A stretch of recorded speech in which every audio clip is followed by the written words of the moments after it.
Nous allons voir la démonstration du HMS Maestro qui comprend plusieurs choses, mais en fait aujourd'hui ce qu'on va voir c'est la partie PMS. Alors le HMS Maestro, nous avons qu'à cliquer sur le raccourci HMS Maestro et nous allons être dans l'écran principal qui nous permet d'accéder à l'application. Pour accéder à l'application, il nous faut un nom d'utilisateur et un mot de passe. Alors le nom d'utilisateur, on choisit quel utilisateur on veut ou qui nous semble, qui est déjà prédéterminé bien avant. Maintenant on va rentrer avec administrateur pour pouvoir voir tout le logiciel et utiliser tout le logiciel. Nous devons mettre un mot de passe et chaque mot de passe donnera accès à certaines choses bien déterminées. Bien sûr celui de l'administrateur nous donne le droit de tout voir, mais si on est la réception ou la réservation, le contrôle ou autre personne, on aura accès à ce qu'on veut et ça on va le voir dans le paramétrage. Une fois on a mis notre mot de passe, on clique sur OK et là nous avons les trois modules du PMS qui sont Front Office, Back Office, point de vente et bien sûr on peut choisir les deux versions, soit anglais soit français. Donc on choisit Front Office pour accéder et voir la Front Office. Une fois on est sur le Front Office, il y a tous les modules du Front Office. Bon, l'administrateur qui va être le directeur général qui a le droit de tout voir et tout, donc il rentrera par administrateur. Nous avons la réservation, nous avons réception et caisse réception, gouvernante, contrôle, débiteur, relations publiques et conciergerie, change de devise et bien sûr si on veut quitter, on quitte.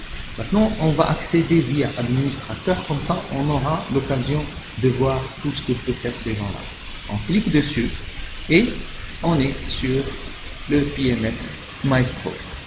Alors, la première des choses, vous allez voir un tableau de bord. Et ce tableau de bord, c'est ce qui montre à peu près ce qui se passe à l'hôtel en ce moment. Donc, si on veut un peu expliquer le tableau de bord qui donnera toute l'information nécessaire pour pouvoir prendre les bonnes décisions dans la bonne période, nous avons total chambre, par exemple, pour cet hôtel 114. Les chambres hors service, il y en a 8. Donc, si on clique sur les chambres hors service, eh ben, on aura le numéro de chambre, les numéros de chambre, le type de chambre, les capacités, etc. Et l'observation qui est bien sûr obligatoire. J'ai fait exprès de montrer que ces chambres-là, il n'y a pas d'observation parce que les gens, au lieu d'écrire des observations, pourquoi on a bloqué la chambre, ils vont mettre des espaces, ils vont passer, donc faites attention, il faut vraiment écrire pourquoi cette chambre a été bloquée et jusqu'à quand et c'est qui l'opérateur qui l'a fait. Maintenant, total chambre prête, donc 114 moins 8, il reste 106. Les chambres réservées aujourd'hui, 57. Les chambres déjà occupées, y compris les non-départs, il y en a 54. Les chambres disponibles à vendre, il nous reste 49 à vendre. Le prix moyen par chambre avec tout ce qu'on a vendu aujourd'hui est de 377,52. Maintenant, les départs, il y en aura 25 et les arrivées, il y a 5 arrivées. Le taux d'occupation mensuel est de 50,03. Alors, ici, l'état des chambres, qui normalement est rempli par la gouvernante et les femmes de chambre.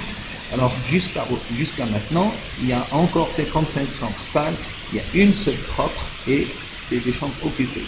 Les libres, il y en a 46 salles et 4 propres.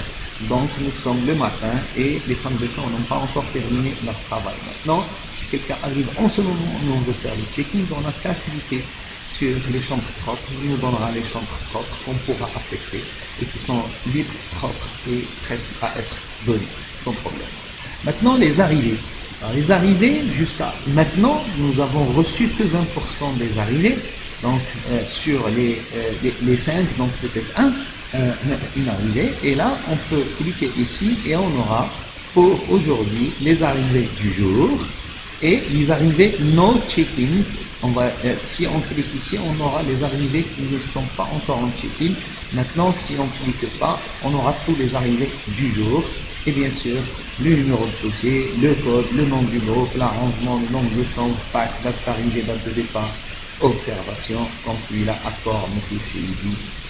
Ça doit être c'est le guide, ça doit être une gratuite. Et on peut l'imprimer aussi sur imprimante.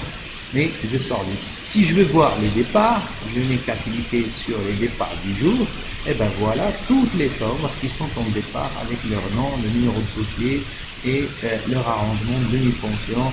Et bon, comme ça c'est un seul groupe qui a 13 chambres, donc il nous donne toutes les chambres. Puis après, le deuxième dossier, troisième dossier, etc., jusqu'à la fin. Et il nous donne aussi l'arrangement comment on dit. Très bien. Alors, maintenant l'occupation de ce jour-là, on est à 50%. D'accord? Nous avons ici l'occupation des chambres par mois. Donc janvier, nous étions à peu près à 42. Et regardez, en bleu, c'est 2014 et en vert, c'est 2013. Donc c'est l'année dernière. Donc l'année dernière, on a fait mieux que cette année. L'année dernière, on était à 44%, cette année, on était à 42%. Par contre, février, cette année, on est presque à 56%, alors que l'année dernière, on était à 48%. Le mois de mars, cette année, on est à 60% et l'année dernière, on était à 55%. Le mois d'avril, on est à 72% cette année. L'année dernière, on était à peu près à 52%. Et le mois de mai, cette année, nous sommes à 50%, à 50,03%. Et l'année dernière, on était à 38 ou 34. Donc, ça va très bien cette année par rapport à l'année dernière. Ici, nous avons la note sur booking.com, sur booking.com, notre hôtel à 7,5 et bien sûr ici les concurrents que vous allez déterminer et par la suite vous allez pouvoir mettre les notes ici, comme ça toute personne qui rentre il va voir notre note par rapport à la note donnée à nos concurrents et on va essayer d'améliorer le service, etc. Et ça nous permet aussi de faire le briefing du matin. Le briefing du matin, on a tout ce qu'il faut pour justement faire le briefing du jour. Alors ici, l'hôtel A, l'hôtel B, l'hôtel C, etc., etc. Maintenant, nous avons ici les statistiques par marché du jour. Alors par exemple, ce jour-là, je mets OK. Et là, je vais avoir les agences étrangères, j'en ai 45% de l'occupation de l'hôtel, les agences marocaines 24,56, les centrales Reza B2B 12,28, les centrales Reza B2C 7, les deals il y en a 7, les individuels 1,75, les sociétés 1,75, les administrations officielles il n'y en a pas aujourd'hui, le site web nous n'avons pas encore reçu de réservation pour aujourd'hui, etc., et 100%. Donc, mais ici aussi, je peux très bien choisir par exemple de janvier ou de février ou du 31 janvier jusqu'au 21/5, qu'est-ce que j'ai? Et là, il me donnera ici 67%, 9, 5, 6, 4, 4, 2, etc. Ben, il nous montre à peu près les statistiques par marché. Et bien sûr, dans le briefing du jour, ben, pourquoi aujourd'hui on n'a rien du site web ou bien on n'a pas d'administration office qui s'occupe de ça, tu fais pas bien ton travail, etc., etc. Ça nous permet de voir comment les réservations tombent. De l'autre côté, ce qui reste dans ce tableau de bord, en fait, c'est quelque chose de très important, c'est ce qu'on appelle le yield management. Aujourd'hui, on détermine à quel prix on veut vendre, à quelle période, dépendamment des prix de la concurrence et dépendamment de notre taux d'occupation et de nos coûts fixes et variables. Donc, par exemple, aujourd'hui, si quelqu'un arrive un walk-in, il veut connaître à quel prix on peut vendre, on n'a qu'à cliquer ici très vite et là j'ai la double par exemple en bed only, elle fait 670, je peux lui laisser ça à 650 parce que nous sommes juste à 50%, les prix de la concurrence sont très bas et on peut très bien lui faire une petite remise qui normalement doit être aux alentours de 5%. En bébé, bed and breakfast, c'est 750, je peux lui vendre ça à 728.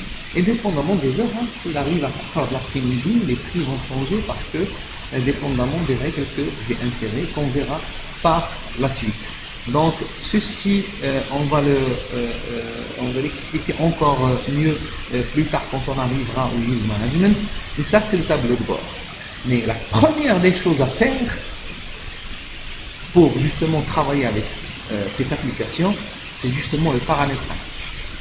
Alors, le module paramétrage, nous allons l'expliquer paramétrage par paramétrage, justement pour bien faire, pour bien fonctionner, pour que le logiciel fonctionne très bien.